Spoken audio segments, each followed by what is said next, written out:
Everyone. Happy week too. I wanted to give you a lecture about study tips. I think it might be super helpful. And what I want to talk about is specifically concept mapping. So, concept mapping is a tool that I think is super helpful in understanding nursing concepts. Okay. So I'm going to share a little PowerPoint, super easy, just to help me deliver what I'm trying to say. Um, so there we go. So concept mapping, study tips for NUS 425. What is a concept map? Concept map is a visual representation of knowledge that shows relationships among concepts. The purpose for creating a concept map is that it helps you organize and structure your information. You're getting a ton of information this semester. So let's organize it. Let's organize it in a way that you will be able to use these notes to study for the NCLEX as well. You want to enhance your understanding and retention.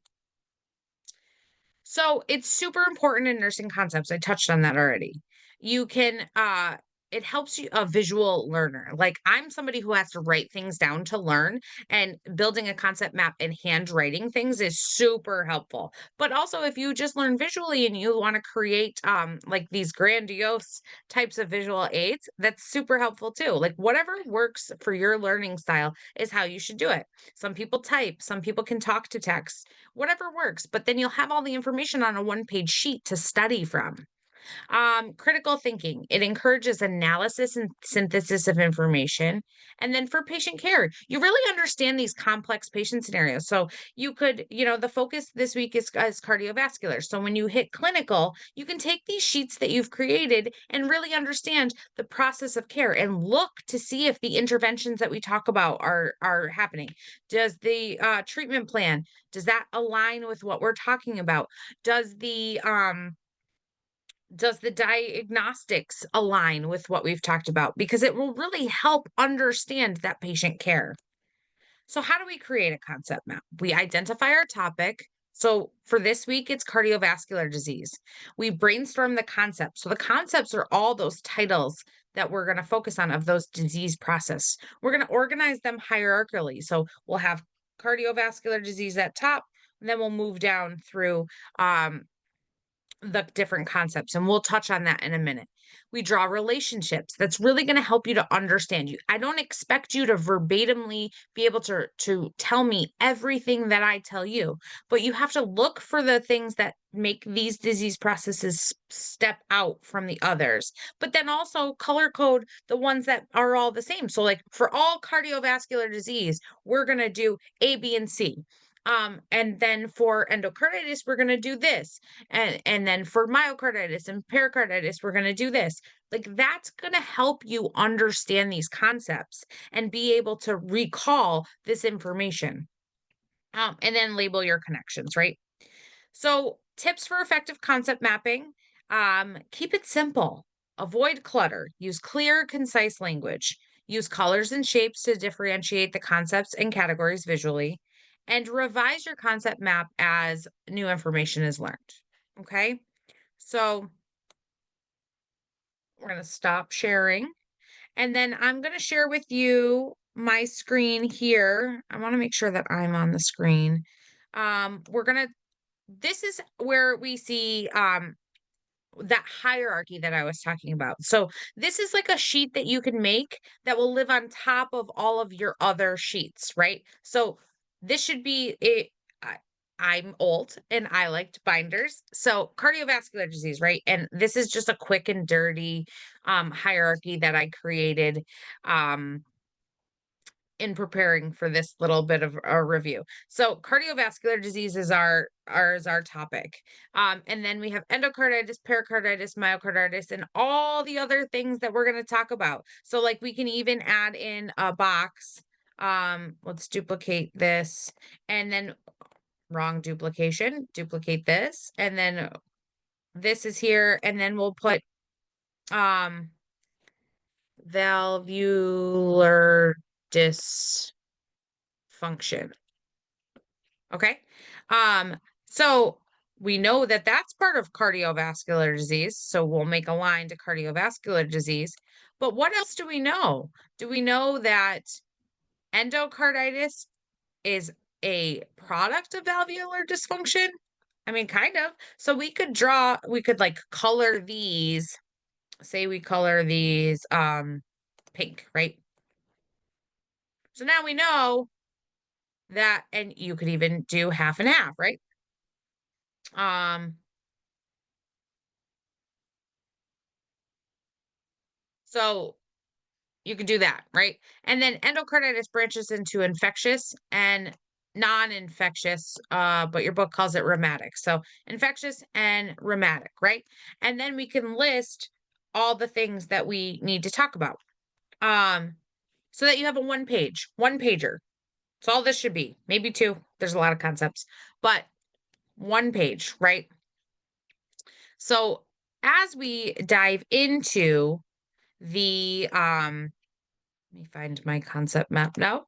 As we dive into the different types of disease pathology and pathophysiology, we need to break it down a little bit more, right? We can't just use those one words. We need to get a little bit more content for our studying purposes. So I will share again with you. Hit the wrong button. So I'm going to share again with you the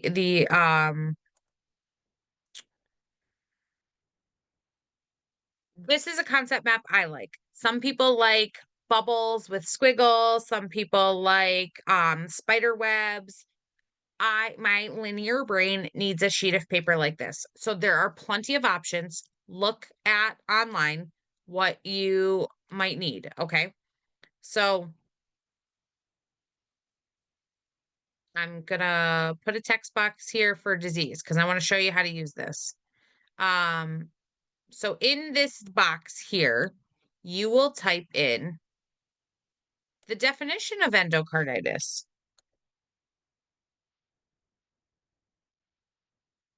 You know, what is endocarditis? Endocarditis, so we want to label it, right?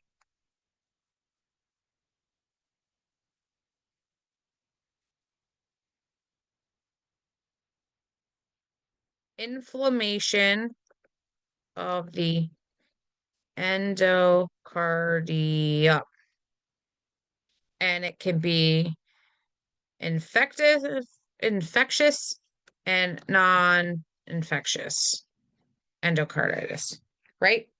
And then so that's our definition. So we know that the endocardium is unhappy, it's inflamed. So now we're going to add in another text box because we need to understand the etiology and the pathophysiology of endocarditis. So now we'll do, what are the causes? Bacterial, fungal, and pathogens. What are their risk factors? The existing heart conditions, prosthetic heart valves, and IV drug use. Okay, so there is your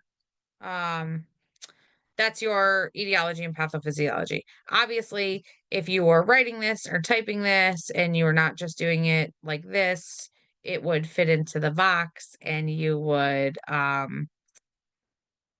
look better. But this is just for purposes. So our symptoms, actually don't even write that. That's the topic. So fever, chills, night sweats, fatigue, heart murmur, petechiae, splinter, hemorrhage, Osler nodes, Janeway lesions. Okay, so now I look at this signs and symptoms, right? And I'm going to um I want to highlight some things. Okay, so fever, chills, makes sense with an infection, right? We get that. Fatigue, your heart's not working. That makes sense, right? That should go with cardiovascular. Night sweats, we that's like infectious, right? Okay, so that makes sense. Heart murmur. Okay, so heart murmur, your valves are kind of junky right now. They're collecting all that vegetation. So that's heart murmur. Okay. So that I know is probably going to relate back to the valvular issues, right? And then petechiae um that I did not spell correctly, but you get it. Petechiae. Okay. So that's a symptom. Splinter hemorrhage is probably going to be something that I should remember. Osler nodes and Janeway lesions look like they might be something specific to endocarditis. So let me highlight them a different color, okay? So that's how you can use colors to really understand the things that you need to remember. Like I can remember that all infectious processes have fever, chills, maybe night sweats. I know that all heart things have fatigue, so like okay, that just makes sense. But like these petechiae, splinter hemorrhage, the Osler nodes, um those types of things, Janeway lesions. Those are some things that I need to pay attention to. And then we move down through these boxes. So what are some complications? Some complications are heart failure, embolotic events, abscesses, kidney damage. And then we move into diagnostics. Um, we need blood cultures. Blood cultures make sense. We're trying to rule out infection. An echocardiogram. We want to see how that blood is flowing to the heart. CT or MRI. We need detailed imaging to see this vegetation, correct? And then CBC. Where are we in this disease process? And then down here, um, and then down here, we have medical treatment interventions and patient education. Okay. So those are all the things that I want you to focus on as we review all of the disease process. And if you would like this sheet, I'm happy to give it to you. I know ATI has a sheet. You can make your own, whatever works for your learning style. You could not make these at all. I just wanted to review like how to study because I think it's super important. And this is information that you can take to clinical if you make these one pagers. You can take them to clinical. You can take them when you get a job. You could take them to study for the NCLEX.